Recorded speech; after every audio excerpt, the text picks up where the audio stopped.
s uzdignutim i dostojanstvenim držanjem, sa stopalima na podu ili dok stojite uspravni i s težinom tijela prebačenom na oba dva stopala, osvijestite sadašnji trenutak u njegovoj punoći.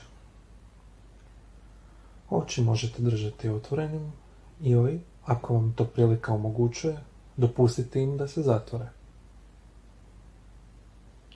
Sad prizovite u um situaciju zbog koje ste se snažno uznemirili.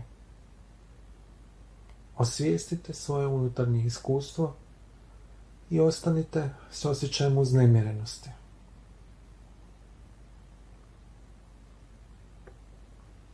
Prepoznajte najbolje što možete kako misli koje imate prolaze vašim umom.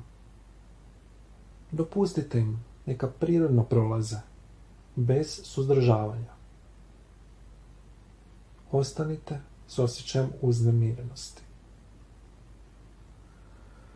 Koje još druge osjećaje prepoznajete?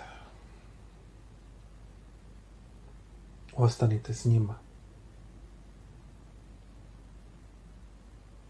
Koje znakove uznemirenosti vaše tijelo pokazuje? Dišete li brzo?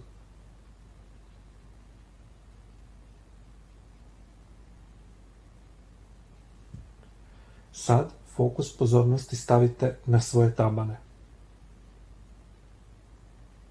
Polako pomičite nožne prste. Osvijestite ako su zgrčeni. Osjetite između njih temperaturu i vlagu. Osvijestite obuću kako vam pokriva stopala. Osjetite teksturu svojih čarapa. Osjetite pritisak na unutrašnjem luku. Osjetite kontakt pete sa stražnjim dijelom cipele. Žuljaju li vas? Jesu li tvrde? Možete li micati stopalo unutar cipele ili je stisnuto? Ako nemate obuću, osjetite pod ili tepih pod tabanima.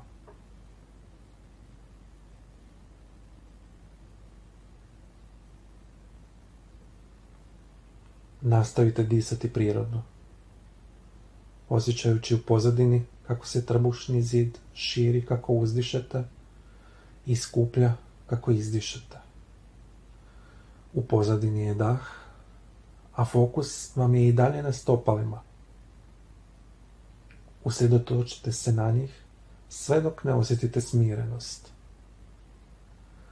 Ako vam misli odlutaju, nježno vratite fokus ponovno na stopala.